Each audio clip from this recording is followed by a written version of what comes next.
Bonsoir Guillaume Bernard. Bonsoir Vincent Roux. Le thème ce soir, c'est la droite. Combien de divisions? D'abord, quel regard portez-vous en cette fin de semaine sur la campagne présidentielle et sur l'évolution de la campagne présidentielle? Moi, je trouve que d'une manière générale, elle ne prend pas énormément dans l'opinion publique. À la même époque, il y a 5 ans, il y avait près de 80% des Français qui s'y intéressaient. Aujourd'hui, on est largement 25 points derrière.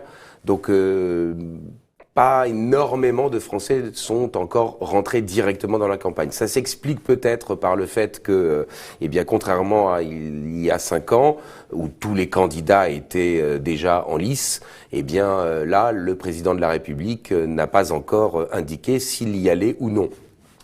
Il est vraisemblable qu'il ira, mais enfin, oui, il y a toujours un doute. Alors on commence par la fin, parce que c'était la question que je voulais vous poser. Vous doutez toujours de la candidature d'Emmanuel Macron? Moi, je suis prêt à assumer le fait de dire une lapalissade. Tant qu'il n'est pas candidat, il n'est pas candidat. Oui, bien sûr, il est vraisemblable qu'il le sera. Il est organisé, semble-t-il, pour pouvoir le faire. Il a déjà les parrainages pour y aller. La seule chose, c'est que, tant qu'il n'a pas dit qu'il y allait, il essaye sans doute de profiter de sa posture de président de la République et de ne pas rentrer directement dans l'arène. Là, il y a évidemment quelque chose qui bloque un petit peu les débats, et puis peut-être aussi qui explique le fait qu'il y a une ambivalence qui conduit certains électeurs, je dirais, à hésiter. Il est assez haut, Emmanuel Macron, mine de rien, dans les sondages potentiellement. Valérie Pécresse est somme toute assez bas, il y a sans aucun doute un certain nombre d'électeurs qui hésitent entre Pécresse et Macron, et peut-être qu'ils attendent un débat ou qu'ils attendent une confrontation pour pouvoir véritablement se prononcer. On va y revenir tout à l'heure justement avec Victor Bourri. On va reprendre la semaine dans l'ordre chronologique. La semaine, elle a commencé même il y a une semaine, samedi dernier, avec les meetings d'Éric Zemmour, que vous avez commenté en direct sur ce site, et le meeting de Marine Le Pen, c'était samedi dernier. Ils sont à égalité. À quoi attribuez-vous justement cette égalité dans certains sondages? Je précise que ce n'est pas le cas, le dernier sondage notamment qui vient d'être publié chez nos confrères de Harris Interactive, chez nos confrères de LCI et Sud Radio. Oui, il est bien certain que, et tous les journalistes le savent, mais il faut sans arrêt le répéter aux téléspectateurs, il y a ce qu'on appelle des marges d'erreur dans les sondages. C'est-à-dire que, en fonction de la taille de l'échantillon qui est interrogé, les résultats qui sont donnés sont susceptibles de varier à plus ou moins tant de points. Et on est aujourd'hui dans une situation où Valérie Pécresse, mais surtout donc Éric Zemmour et Marine Le Pen, sur lesquels vous m'interrogez, sont donnés entre 14 et 18%. Autrement dit, même s'il y a une différence dans certains sondages, alors que dans d'autres ils sont donnés à égalité, dans le fond, ils sont dans ce qu'on appelle les marges d'erreur. C'est-à-dire qu'il y a effectivement une difficulté aujourd'hui à dire qui est véritablement devant. On peut quand même penser que Marine Le Pen est encore devant, mais si jamais effectivement les courbes venaient à se croiser, là pour le coup ça signifierait véritablement une évolution, il y a un changement, parce que jusqu'à présent effectivement Marine Le Pen a toujours été devant. Est-ce que dans les évolutions de courbes, en tous les cas la remontée d'Éric Zemmour, vous voyez un effet lié au meeting de samedi dernier? Alors, pas particulièrement au meeting de samedi dernier, mais en revanche au fait que... Et à la prestation chez nos confrères de BFM mercredi soir. Il est certain que la campagne d'Éric Zemmour a l'avantage, je dirais, du chiffre. De l'image. Il réunit des grands meetings, tandis que Marine Le Pen réunit peut-être des plus petites salles. Il a incontestablement engrangé un très grand nombre d'adhésions en quelques semaines. Donc, du point de vue de la forme, la campagne d'Éric Zemmour apparaît comme étant plus dynamique et comme ayant plus de succès, tout simplement par la présence de militants ou de sympathisants lors des meetings. Ça, c'est la forme. Du point de vue du fond, il est certain qu'il cherche peut-être plus à trancher, il cherche plus à cliver, il cherche plus à, provoquer, et donc par conséquent, il fait une vraie campagne de premier tour. Tandis que Marine Le Pen, elle cherche à apaiser, à polisser son image et à essayer d'affirmer dans le fond qu'elle est une véritable présidentiable, qu'elle peut gagner le deuxième tour, et d'ailleurs les sondages nous montrent qu'elle est même dans un potentiel deuxième tour face à Emmanuel Macron, à un score très largement supérieur à ce que ferait Éric Zemmour, et même supérieur à celui que ferait Valérie Pécresse. Donc, il se présente là, je dirais, deux stratégies un peu différentes de la part de ces deux candidats. Un candidat, Éric Zemmour, qui essaye de passer devant Marine Le Pen pour être au second tour, et une Marine Le Pen qui essaye de justifier sa stature de présidentiable. Le risque pour Marine Le Pen, c'est qu'évidemment, elle fasse une campagne de deuxième tour au premier. Et le risque, donc, c'est qu'elle rencontre le même problème, par exemple, que Lionel Jospin en 2002, dont on disait qu'il faisait une campagne de deuxième tour et qu'il n'est pas parvenu. Exactement. Est-ce que, justement, ce risque ne s'illustre pas par le fait que Éric Zemmour a pris des troupes à Marine Le Pen et, visiblement, lui prendrait quand même des voix? Oui, alors, le fait de prendre des élus, des cadres, ça n'entraîne pas nécessairement énormément de transfert de voix. Sauf à ce que ce soit vraiment une personnalité énormément d'envergure, et pour l'instant ça n'est pas véritablement le cas, et vous remarquerez que le sénateur Ravier a, je dirais, choisi lui certes de se mettre en retrait de la direction du Rassemblement national, mais de ne pas quitter le Rassemblement national pour l'instant, en se mettant dans une situation d'être en capacité de recoller les morceaux après, parce que bien sûr Éric Zemmour est possiblement susceptible de se substituer à Marine Le Pen lors du deuxième tour. Il n'empêche qu'il se présente pour lui une vraie difficulté, c'est que après la présidentielle pour les législatives et après les législatives, il faudra sans aucun doute une personnalité capable de recoller les morceaux, capable de réagréger ces deux organisations qui se seront, il faut bien le dire, honnies pendant la campagne présidentielle. Et cela, évidemment, ni Marine Le Pen ni Éric Zemmour ne seront en capacité véritablement de le faire, sauf si l'un des deux, évidemment, l'emportait à la présidentielle. Et donc, je vois que la position du sénateur Ravier ou le retrait stratégique dans lequel est Marion Maréchal, c'est sans doute pour envisager la possibilité d'apparaître par la suite en capacité de rassembler ce qui aura été deux organisations concurrentes et qui se sont entre-déchirées. Est-ce que le camp Pécresse doit s'inquiéter de la candidature Zemmour? Il est incontestable que Éric Zemmour, aujourd'hui, il agrège quoi comme électorat? Il agrège l'électorat Bellamy des européennes de 2019, ou si vous préférez, à grosso modo, la moitié de l'électorat Fillon, c'est-à-dire ceux qui ont refusé de se reporter sur Emmanuel Macron au deuxième tour de la présidentielle, c'est-à-dire ceux qui soit se sont abstenus, soit sont allés voter Marine Le Pen. À cet électorat-là, il rajoute l'électorat Dupont-Aignan qu'il a quasiment totalement siphonné, et puis quelques points incontestablement du Front National. Donc aujourd'hui, Éric Zemmour, il cherche à capter des deux côtés, n'est-ce pas, du côté Rassemblement National et du côté LR, et dans les derniers sondages, il apparaît assez clair que, c'est surtout du côté, de Valérie Pécresse qu'il grignote demi-point par demi-point. Est-ce que la défection d'Éric Woerth et les polémiques au sein du camp de Valérie Pécresse peuvent lui porter préjudice? Si je vous écoute sur l'impact des défections, a priori, non. C'est pas forcément sur l'impact des défections, non. En revanche, sur l'impact électoral de certaines défections, parce que généralement, les gens qui soutiennent un parti politique considèrent que c'est de la trahison, considèrent que, ce sont des personnes qui ont eu un mandat grâce à une étiquette politique et que finalement, ils crachent dans la soupe, pardonnez-moi l'expression un peu vulgaire. En revanche, il est certain que ça traduit tout simplement le grand écart idéologique dans lequel LR est depuis de nombreuses années. C'est qu'ils essayent effectivement de tenir une position de centre-droit, mais ils savent très bien qu'ils sont obligés d'avoir tout de même un pied à droite et même très à droite pour empêcher l'hémorragie électorale vers avant le Rassemblement national et aujourd'hui non seulement le Rassemblement national mais aussi les Républicains.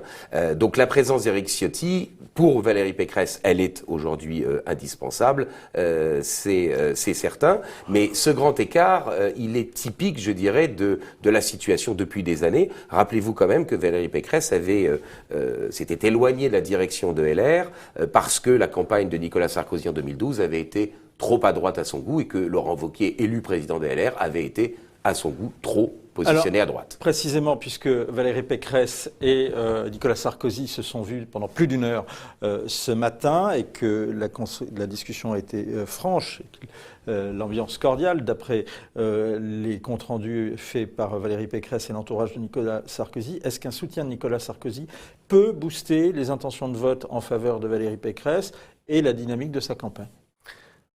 Oui. Parce que Nicolas Sarkozy reste le dernier président de droite qui a été élu.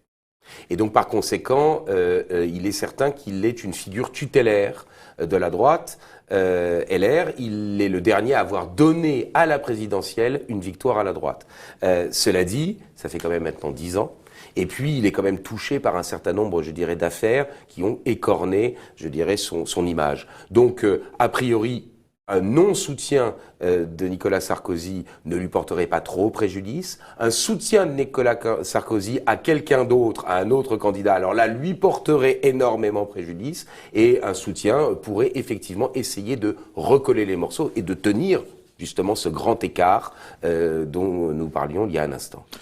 Quelles sont les thématiques, selon vous, à mettre en avant pour Valérie Pécresse, pour qu'elle, justement, elle imprime et que sa dynamique, que le moment Pécresse qu'elle attend, qu'elle espère, en tous les cas que son entourage souhaite, puisse se réaliser?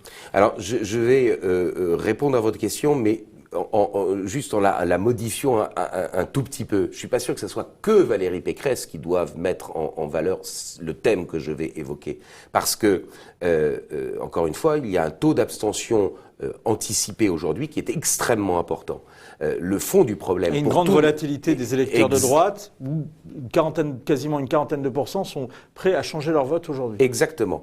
C'est le manque de confiance dans les hommes politiques, dans les partis politiques. Et donc, le thème majeur, me semble-t-il, c'est la question de la confiance dans le personnel politique. Et donc, le thème majeur, c'est la réforme des institutions et en particulier le fait que les électeurs puissent se sentir concernés par les décisions qui sont prises politiquement. C'est en particulier le thème du référendum d'initiative populaire ou citoyenne. Et ça, je crains pour Valérie Pécresse qu'elle ne soit pas, je dirais, animée par un logiciel qui la conduise à défendre cette position-là. Tout le personnel politique aujourd'hui pâtit, je dirais, d'une défiance de l'électorat. Il y a eu l'affaire des Gilets jaunes, il y a les convois de la liberté, on en parlera peut-être si vous le souhaitez, mais il est certain que c'est la réforme des institutions, la crise des institutions qui doit être jugulée, car on a aujourd'hui une situation où certes la crise des Gilets jaunes a été étouffée, mais elle n'a pas été réglée. Je reprends, je dois le dire, cette expression, un de mes camarades, Christophe Machard, que je trouve excellente. La crise a été étouffée, mais elle n'a pas été réglée. Ce sera ma dernière question, Guillaume Bernard. Le pays continue de se droitiser? Oui, c'est absolument certain parce que la vie politique s'est faite d'interaction. À partir du moment où une pression politique ne vient plus d'un côté, elle vient forcément de l'autre. Eh bien, effectivement, tous les items qui caractérisent une pensée véritablement de droite sont des items qui sont approuvés majoritairement par les Français Mais à condition que ces items, ces mesures, que ces propositions soient présentées en aveugle. Dès qu'elles sont estampillées d'une étiquette politique, elles deviennent minoritaires. Il n'empêche que dans l'opinion publique de manière globale, oui, les Français continuent à se droitiser. Tout le problème est de faire coïncider l'offre politique avec les souhaits des Français. Je ne suis pas certain que la présidentielle de 2022 offre véritablement aux Français des solutions qui les satisfassent complètement.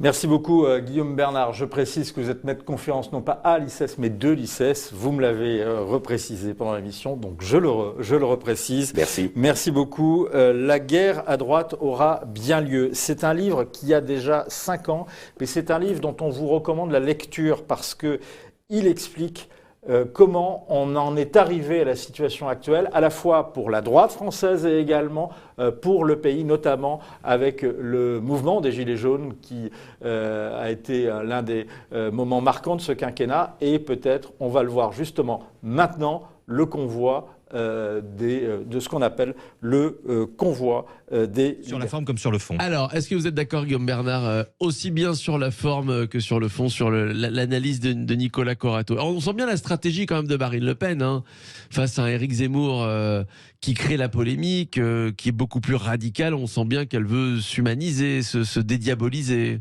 La gentille Marine Le Pen face au méchant Zemmour, Guillaume Bernard. Oui, je crois que vous avez raison, c'est-à-dire qu'elle essaye évidemment de se crédibiliser. On sait qu'elle avait connu un échec évidemment lors du débat de l'entre-deux tours de 2017. Elle l'a en partie fait oublier parce qu'il faut quand même le dire, en 2019, aux élections qui ont suivi aux européennes, le Rassemblement national était arrivé d'un chouïa, mais tout de même était arrivé en tête devant la liste d'Emmanuel Macron, de LREM. Et donc évidemment, là, elle veut jouer l'apaisement, c'est-à-dire qu'elle se rend bien compte que si elle est au deuxième tour, et c'est une des choses dont on pourra peut-être discuter dans quelques minutes, mais si elle est au deuxième tour, elle est donnée beaucoup plus haut qu'Éric Zemmour. Aujourd'hui, Éric Zemmour, dans un deuxième tour face à Macron, il est donné entre 33 et 37%, tandis qu'elle est donnée entre 44 et 46%, c'est-à-dire au même niveau que Valérie Pécresse.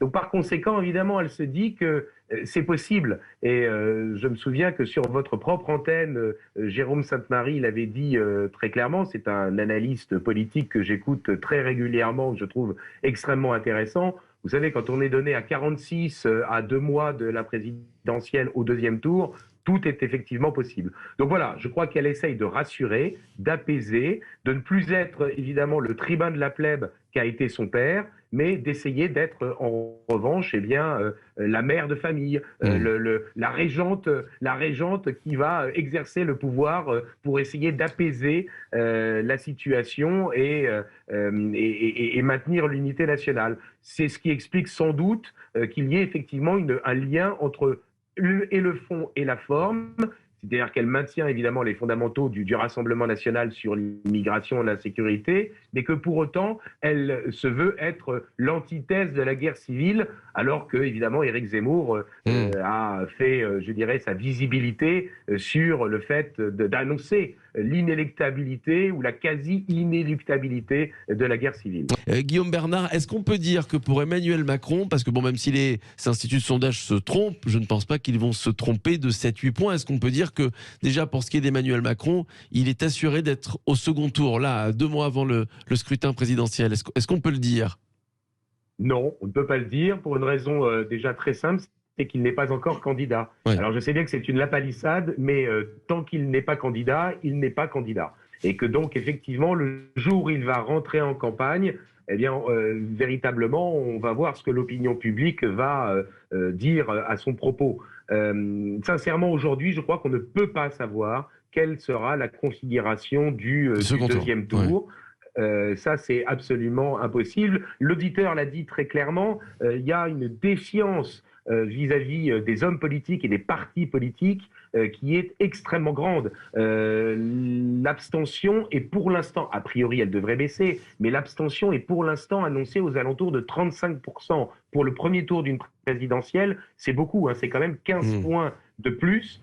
Et le même institut de sondage que j'ai moi aussi l'habitude de regarder, l'IFOP, eh bien, nous dit qu'il y a environ 52% des Français qui s'intéressent à la campagne, contre environ 78% au même moment il y a 5 ans. Donc voilà, on n'est pas encore véritablement dans une campagne où les choix sont véritablement fixés.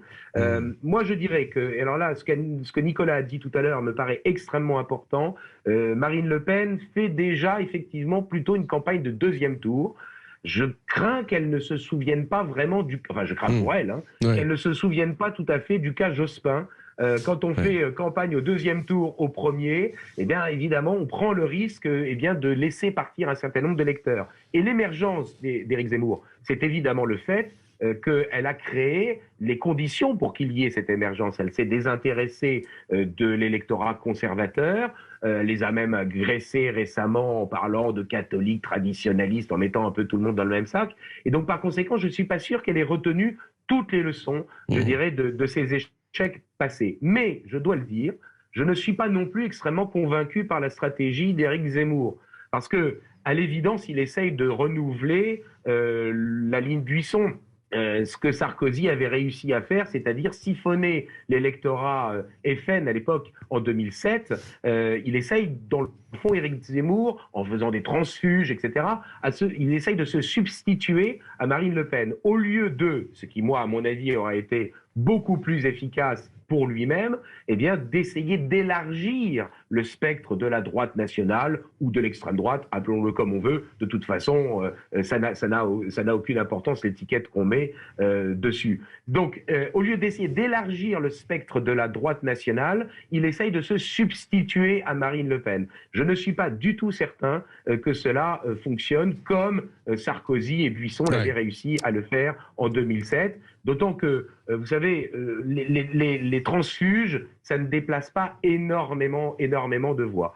Et que, pour le coup, dans cette affaire de transfuge, Marine Le Pen a plutôt bien géré l'affaire. Elle a coupé l'herbe sous le pied de Marion Maréchal, qui se retrouve aujourd'hui dans une situation assez compliquée, que si jamais elle bascule chez Éric Zemmour, eh bien, dans le fond, ça ne sera plus, évidemment, véritablement un événement. Et je conclurai sur ce point en disant, je ne crois pas d'ailleurs qu'il soit pour Marion Maréchal extrêmement judicieux de se rallier à Éric Zemmour avant l'entre-deux tours ou peut-être même avant les législatives, parce que il est bien évident que le Rassemblement national et Éric Zemmour enfin, l'un des deux ne va pas entièrement disparaître, et que donc il y aura la nécessité, après la présidentielle, et peut-être même à l'occasion des législatives ou après les législatives, de recoller les morceaux. Si Marion Maréchal reste dans une position d'attente, elle sera sans doute en capacité, elle, d'essayer de recoller les morceaux, de reconstituer, de recomposer, alors que si elle prend position, évidemment, elle ne pourra plus jouer ce rôle. Je crois que c'est une erreur stratégique de la part d'Éric Zemmour et de ses équipes de vouloir se substituer à Marine Le Pen et non pas d'essayer de radicaliser l'électorat LR.